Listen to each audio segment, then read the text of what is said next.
Salam, selamat pagi Bapak Ibu dan Saudara yang dikasihi Tuhan. Saya berharap kita semuanya tetap dalam keadaan yang sehat dan tetap bersemangat untuk kita terus bisa memuji Tuhan, bersyukur kepada Tuhan untuk setiap keadaan yang kita alami di dalam kehidupan kita. Pagi hari ini kembali kita akan bersama-sama belajar firman Tuhan yang diambil dari 2 Korintus 4 ayat 1 sampai dengan ayat yang ke-6 dengan judul firman Tuhan, terang yang memancarkan sinarnya. Nah, sebelum kita melanjutkan, mari kita akan berdoa terlebih dahulu. Kita akan mohon pimpinan Tuhan. Bapa Surgawi, kami siap mendengar sabda-Mu. Berbicaralah kepada kami ya Tuhan, sehingga kami mengerti dan memahami akan firman-Mu. Dalam nama Tuhan Yesus kami berdoa dan kami bersyukur. Amin. Nah, saudara yang dikasihi Tuhan, orang Kristen harus memancarkan terang Tuhan yang ada di dalam dirinya. Ini tidak bisa ditawar, ya. Mau tidak mau, suka tidak suka, ya, kita harus memancarkan terang yang dianugerahkan Tuhan di dalam kehidupan kita. Terang tidak dapat bersatu dengan kegelapan, dan pemisahan ini memang harus jelas, ya. Tidak ada kompromi dengan kegelapan.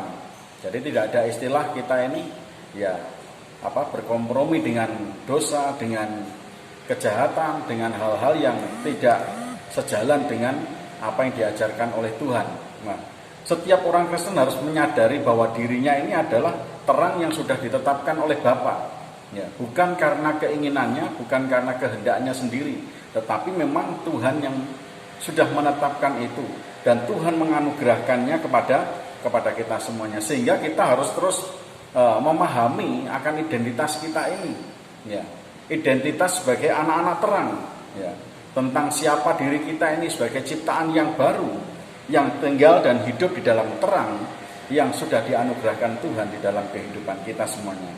Itu sebabnya orang Kristen harus berani untuk membuka identitasnya, ya, berterus terang kepada dunia ini tentang siapa dirinya, ya, tidak menyembunyikan apapun yang ada dalam diri kita, berani hidup secara terbuka, kemudian tidak menutupi identitasnya sebagaimana yang melekat pada dirinya sebagai anak-anak terang. Nah, sebagaimana tema yang diberikan kepada kita semuanya pada bulan ini berkenaan sebagai anak-anak terang, maka kita harus mengingat bahwa terang itu sudah disematkan di dalam hati orang yang percaya kepada Kristus. Orang-orang Kristen yang sudah ditebus oleh Kristus, mereka adalah anak-anak terang. Mereka tidak lagi tinggal di dalam kegelapan, tetapi mereka hidup di dalam terang. Jadi suka tidak suka, mau tidak mau, hidup kita harus memancarkan sinar terangnya itu pada dunia ini yang masih diliputi dengan kegelapan. Nah, saudara yang dikasihi Tuhan, oleh karena itu Rasul Paulus melalui surat kepada jemaat yang ada di Korintus ini, ia ingin mengingatkan lagi kepada kita semuanya sebagai orang-orang yang hidup di dalam terang, ya. Paulus ingin memberitahukan kepada kita semuanya pesan ini, ya, pesan yang sangat penting, bagian yang perlu untuk kita perhatikan di dalam kehidupan kita. Dalam pesan yang tersirat melalui surat ini, tunjukkanlah terang yang ada padamu melalui cara hidupmu dalam kesetiaan, dalam kejujuran, dan dalam ketulusan. Nah, ini menjadi hal yang sangat penting yang harus kita perhatikan dan orang-orang Kristen harus memahami hal ini. Ya, tadi sudah diingatkan bahwa kita harus memahami akan identitas kita dan jati diri kita yang sebenarnya sebagai orang-orang yang sudah hidup di dalam terang. Sebab terang ilahi akan tercermin melalui sikap hidup yang dapat dilihat dan diketahui oleh semua orang. Nah, sebagaimana yang telah diajarkan oleh Rasul Paulus kepada jemaat yang ada di dalam ayat yang ke-6 ini, hendaklah terang itu memancarkan sinarnya, ya, sebab Tuhan sendiri sudah memancarkan terangnya di dalam hati kita. Ya, perhatikan, sebab Allah yang telah berfirman dari dalam gelap akan terbit terang, Ia juga yang membuat terangnya bercahaya di dalam hati kita. Ya, saudara yang dikasihi Tuhan, apa yang dikatakan oleh firman Tuhan ini jelas, dan ini bukan sesuatu yang bisa kita tawar lagi. Jikalau kita ditetapkan oleh Allah sebagai anak-anak terang, terang Allah, terang ilahi, sudah dilekatkan di dalam hati kita, ditempatkannya di dalam kehidupan kita, maka kita harus menunjukkan terang itu kepada dunia ini. Ya, melalui apa? Melalui cara hidup kita yang dapat dilihat dan diketahui oleh semua orang. Hendaklah terang itu memancarkan sinarnya, sebab Tuhan sudah memancarkan terangnya itu di dalam hati kita masing-masing. Maka hendaklah terang itu bercahaya, ya. Seperti yang dikatakan oleh Yesus kepada kita semua di dalam Matius 5 ayat yang ke-16. Hendaklah terangmu bercahaya supaya mereka melihat perbuatanmu yang baik dan memuliakan Bapa. Ya. Bagaimana orang akan melihat Kristus? Ya. Bagaimana orang dapat melihat Bapa? Bagaimana orang dapat melihat kemuliaan Allah itu? Jikalau tidak melalui kita yang dipakai oleh Allah, yang sudah ditempatkan Allah menjadi terang-terang yang ada di dalam dunia ini. Apa yang diajarkan oleh Rasul Paulus ini cukup serius, ya. Karena kita melihat ada begitu banyak anak-anak Tuhan yang mengaku sebagai orang-orang Kristen, tetapi hidup mereka ini tidak menggambarkan orang-orang yang hidup di dalam terang, ya, yang sudah ditebus oleh Allah. Nah, ini perlu kita perhatikan dan kita memandang ini sebagai sesuatu bagian yang penting untuk kita lakukan di dalam kehidupan kita. Sebab kita harus memahami bahwa kita ini adalah lilin-lilin kecil, terang-terang kecil yang ditempatkan Allah di tengah-tengah dunia yang gelap ini. Dan Yesus berkata di dalam Matius 6 ayat yang ke-23, jika terang yang ada padamu itu gelap, betapa gelapnya kegelapan itu. Ya. Ini akan memprihatinkan jikalau kita ini sebagai anak-anak terang ditempatkan Allah di tengah-tengah dunia yang gelap ini, tetapi terang yang dianugerahkan Tuhan kepada kita tidak mampu menerangi dunia ini, justru kita ini hidup di dalam kegelapan itu sendiri, maka kita tidak sedang mempermuliakan Bapa kita. Kita tidak sedang memuliakan Tuhan kita Yesus Kristus yang telah menebus kita, yang menjadikan kita anak-anaknya yang hidup di dalam terang surgawi. Dan jika terang yang ada pada kita ini tidak berfungsi sebagaimana mestinya, maka kegelapan akan terus menguasai dunia ini. Oleh sebab itu kita harus memperhatikan seperti tertulis di dalam Lukas 11 ayat yang ke-35, supaya terang yang ada padamu itu jangan menjadi kegelapan. Ya. Supaya terang yang ada padamu itu jangan menjadi kegelapan. Kalau terang itu sudah ditempatkan Allah dalam hati kita, jangan padamkan itu. Biarlah itu terus menyala, biarlah terang itu semakin bersinar, sehingga tidak membuat dunia ini menjadi semakin gelap. Ya. Perhatikan kalau kita ini sedang mati lampu, kemudian lilin yang kita nyalakan itu tiba-tiba mati. Kita tidak mampu melihat apapun dengan jelas. Kita tidak dapat melihat segala sesuatu itu dengan baik. Sebagaimana yang dikatakan Paulus kepada jemaat yang ada di Efesus, yang menjadi tema kita pada saat ini, yaitu sekarang kamu adalah anak-anak terang. Ya. Kalau sekarang kamu adalah anak-anak terang, itu suatu ketetapan yang diberikan Tuhan kepada kita, yang tidak bisa kita tolak. Ya, bukan karena keinginan kita, bukan karena kehendak kita, tetapi oleh karena kita ini melalui Yesus Kristus, ya, kita menjadi anak-anak terang. Nah, saudara yang dikasihi Tuhan, jangan biarkan terang yang ada padamu itu menjadi kegelapan, tetapi hendaklah engkau bercahaya di tengah-tengah dunia yang bengkok hatinya. Ketika Paulus mengajarkan kepada jemaat yang ada di Filipi, dia katakan kepada jemaat itu, hendaklah engkau bercahaya di tengah-tengah dunia yang bengkok hatinya ini. Dunia ini gelap, ya. Kegelapan melingkupi dunia ini. Kejahatan, dosa, dan berbagai macam tindakan-tindakan perilaku yang memprihatinkan, yang menjerumuskan kita ke dalam dosa yang luar biasa. Nah, kita ditempatkan Allah bukan di tempat yang baik. Ya. Kita berada di tengah-tengah orang-orang yang mungkin mereka memiliki masa lalu yang sangat buruk, perilaku yang kurang baik, dan berbagai macam karakter-karakter hidup yang masih keduniawian dan yang masih kedagingan. Gelap hatinya, bengkok hatinya, jalan mereka tidak lurus. Kita ditempatkan Allah di tengah-tengah dunia yang demikian supaya kita mampu menerangi mereka, supaya kita mampu menunjukkan kepada mereka jalan hidup yang benar. Nah, saudara dikasih Tuhan, jika di dalam hidup kita tidak ada terang, ya, perhatikanlah apa yang terjadi dengan kehidupan oleh orang-orang yang ada di dunia ini yang telah dikuasai kegelapan itu. Ya. Karena harta mereka ini menjadi gelap mata. Karena kekuasaan mereka menjadi gelap hati. Dan oleh karena mereka berada dalam kegelapan, mereka tidak mampu melihat jalan hidup yang benar yang harus mereka jalani. Ya. Mereka lebih menyukai atau memilih kegelapan. Dan di dalamnya mereka ini tersandung jatuh dan mereka gagal menjalani hidup mereka karena pilihan mereka sendiri. Dan itu menjadi hal yang perlu kita perhatikan di dalam kehidupan kita. Jadi kita harus benar-benar memastikan bahwa terang yang disematkan Bapa dalam hati kita harus berfungsi sebagaimana mestinya. Dan apa yang ditekankan Rasul Paulus pada bagian ini sesungguhnya kembali merefresh, ya, menyegarkan ingatan kita dan mengingatkan akan jati diri kita yang sebenarnya itu. Jadi jika kita mengira Tuhan tidak tahu apa yang kita lakukan, itu salah besar. Sebab jika terang ilahi sudah melekat pada hati kita, maka untuk apapun yang kita lakukan, segala sesuatunya Tuhan mengetahui apa yang kita kerjakan di dalam kehidupan kita. Nah, saudara yang dikasihi Tuhan, sekarang Rasul Paulus menegaskan kembali supaya terang yang memancarkan sinarnya itu dibuktikan melalui cara hidup yang mencakup kesetiaan, ketulusan, dan kejujuran. Ya, 3 hal yang sangat serius dan yang sangat penting untuk diperhatikan, karena ini mencakup seluruh elemen hidup kita ini. Ya, dalam hal kesetiaan yang dikatakan oleh Rasul Paulus dalam ayat yang pertama, oleh kemurahan Allah kami telah menerima pelayanan ini, karena itu kami tidak tawar hati. Ya.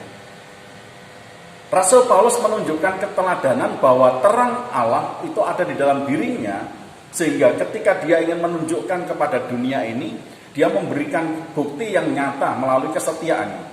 Ya.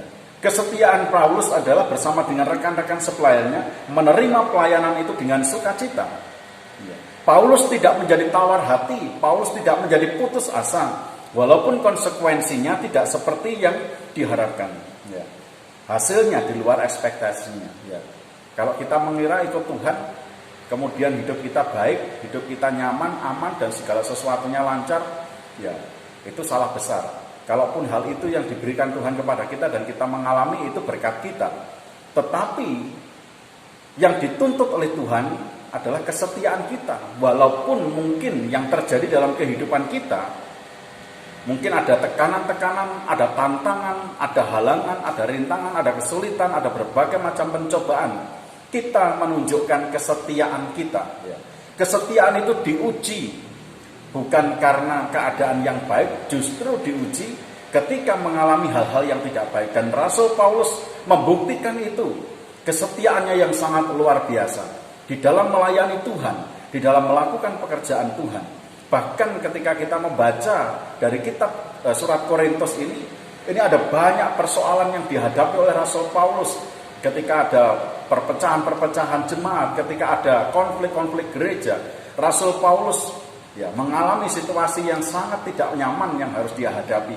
Tetapi dia menunjukkan kesetiaannya itu, bahwa dia menerima pelayanan ini dengan sukacita, walaupun dia mengalami perlakuan yang tidak baik, walaupun hidupnya tidak serta-merta berjalan dengan lancar ketika dia melayani Tuhan. Dan ini dibuktikan oleh Rasul Paulus, sebab dia sudah diterangi oleh firman Allah, sudah diterangi oleh Injil Yesus Kristus yang menyelamatkan mereka oleh karena iman di dalam Yesus Kristus. Nah, mereka menerima pelayanan itu dengan sukacita, bertanggung jawab, mengerjakannya dengan setia, walaupun kenyataannya Paulus sering dihujat, dibenci, difitnah, dianiaya, dan dimusuhi oleh siapapun. Dan itu menjadi konsekuensi yang dia terima dengan sukacita, dengan lapang dada, dan dia menerima itu. Dia tetap menunjukkan kesetiaannya, tidak tawar hati, tidak putus asa. Kesetiaannya tidak menjadi luntur, sebab ia meyakini bahwa terang yang ada padanya akan menuntunnya kepada terang yang sejati. Dan hal ini memungkinkan Paulus untuk tetap konsisten melayani Tuhan, sebab hatinya sudah diterangi oleh Injil Yesus Kristus. Maka apapun perlakuan orang lain kepadanya, ia akan tetap setia melakukan apa yang menjadi bagiannya. Yang kedua, bukti dalam hal ketulusan yang ditunjukkan oleh Rasul Paulus, yang menjadi keteladanan kita, yang patut kita perhatikan dalam kehidupan kita. Ayat yang kedua berkata, tetapi kami menolak segala perbuatan tersembunyi yang memalukan. Kami tidak berlaku licik dan tidak memalsukan firman Allah. Sebaliknya kami menyatakan kebenaran, dan dengan demikian kami menyerahkan diri kami untuk dipertimbangkan oleh semua orang di hadapan Allah. Nah, saudara yang dikasihi Tuhan, Rasul Paulus berpegang teguh pada prinsip yang benar, tidak melakukan perbuatan-perbuatan yang tersembunyi, perbuatan-perbuatan yang memalukan.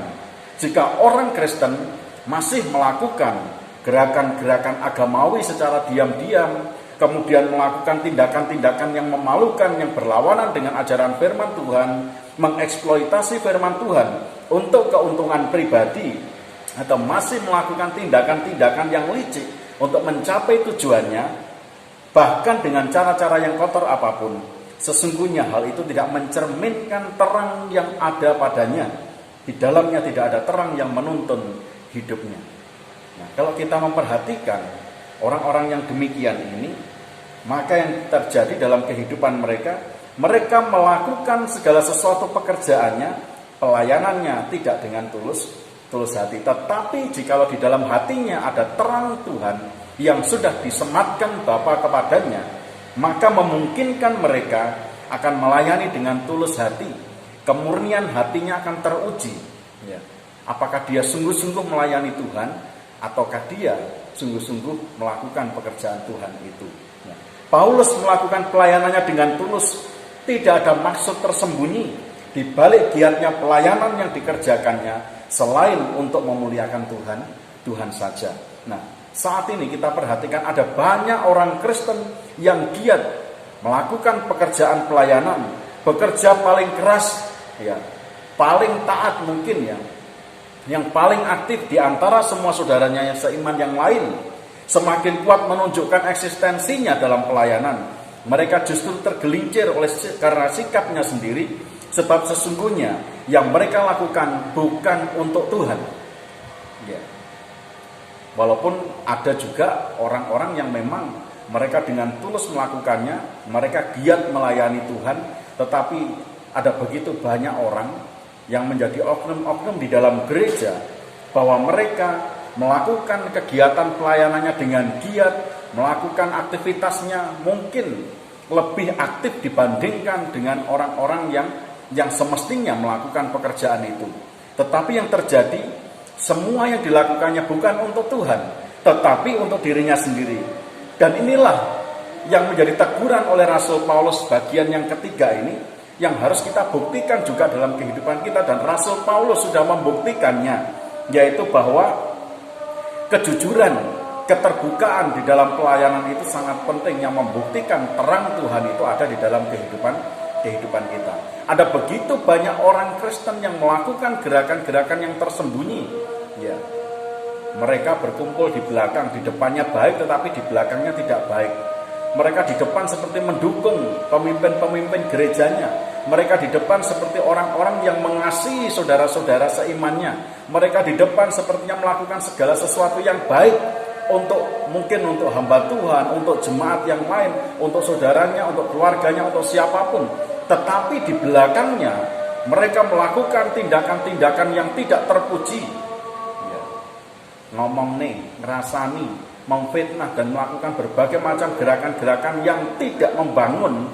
Itu adalah bukti bahwa mereka melakukan pelayanan mereka di dalam gereja bukan berdasarkan ketulusan hati untuk memuliakan Tuhan, yang memang patut dan layak untuk menerima pujian syukur dalam pelayanan mereka masing-masing. Itu sebabnya ayat yang kelima dan ayat yang keenam memberikan sebuah bagian yang sangat penting untuk kita pegang di dalam kehidupan kita. Firman Tuhan berkata, sebab bukan dari diri kami yang kami beritakan, tetapi Yesus Kristus sebagai Tuhan, dan diri kami sebagai hamba-Mu karena kehendak Yesus. Sebab Allah yang telah berfirman, dari dalam gelap akan terbit terang, Ia juga yang membuat terangnya bercahaya di dalam hati kita, supaya kita beroleh terang dari pengetahuan tentang kemuliaan Allah yang nampak pada wajah Kristus. Dalam hal kejujuran dan keterbukaan adalah satu bagian yang tak terpisahkan. Orang yang hidupnya jujur akan terbuka. Ya. Tidak ada sesuatu yang dia tutup-tutupi dari dirinya. Ya. Kalau di depan dia A, di belakang dia akan tetap A. Orang-orang yang jujur adalah orang-orang yang sungguh-sungguh memiliki keterbukaan hati. Ya. Orang-orang yang jujur, mereka ketika mengasihi, mereka menunjukkan kasih yang tulus itu sendiri kepada semua orang. Dan sungguh-sungguh Paulus membuktikan itu di dalam kehidupan pelayanannya. Walaupun dia dihajar berbagai macam situasi yang sulit, ya, dimusuhi, dibenci, difitnah, dan berbagai macam tuduhan-tuduhan yang sangat tidak sepadan dengan pelayanannya, tetapi Rasul Paulus dia menunjukkan bahwa dirinya adalah hamba-hamba Tuhan yang ditetapkan oleh Allah. Ya, kejujurannya bahwa dia melakukan tugas pelayanannya itu bukan dirinya yang dia beritakan. Dia tidak mencari kemuliaan bagi dirinya sendiri, tetapi dia sungguh-sungguh melakukan pekerjaan itu untuk memuliakan Kristus yang sudah menyematkan terangnya itu di dalam hati Rasul Paulus. Nah, pada saat ini, dapatkah orang melihat terang itu melalui kehidupan kita? Kalau kita tidak setia, ya, kalau kita tidak tulus melakukan pekerjaan yang dipercayakan Tuhan kepada kita, kalau kita tidak jujur melakukan setiap pelayanan kita, sehingga kita bersekongkol dengan kelompok-kelompok yang lain, dengan orang-orang yang bersatu, yang dikompori dengan berbagai macam kebencian dan iri hati dan berbagai macam hal-hal yang negatif, sehingga kita larut di dalam gerakan-gerakan agamawi yang tidak membangun. Nah, dapatkah orang melihat terang itu dari cara hidup kita yang seperti itu? Ya. Saudara yang dikasihi Tuhan, buktikan dengan cara hidup yang sepadan dengan terang ilahi yang melekat dalam diri kita masing-masing.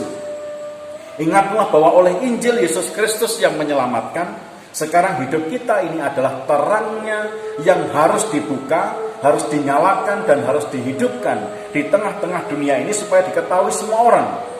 Di luar sana masih banyak orang yang belum melihat cahaya Injil kemuliaan Kristus sebagai terang yang datang dari surga yang menyelamatkan.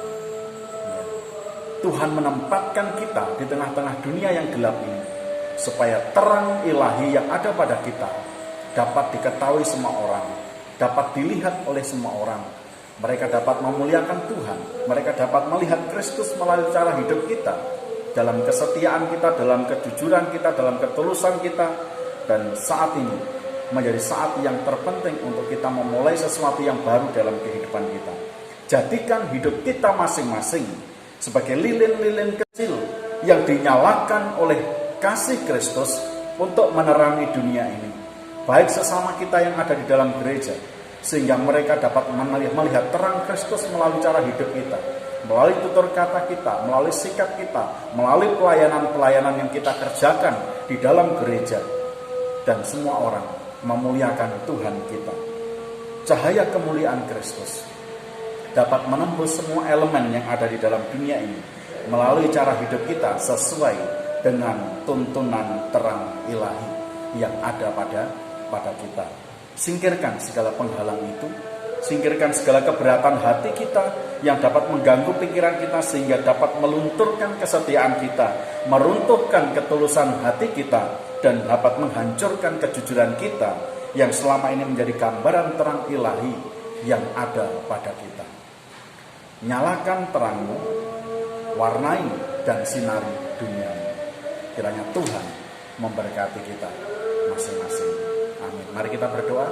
Terima kasih Tuhan atas firman-Mu ini, dan kiranya Engkau akan terus berbicara kepada kami sehingga kami mengerti dan memahami firman Tuhan dan melakukannya dengan setia di dalam kehidupan kami sehari-hari. Dalam nama Tuhan Yesus kami berdoa dan kami bersyukur. Haleluya. Amin.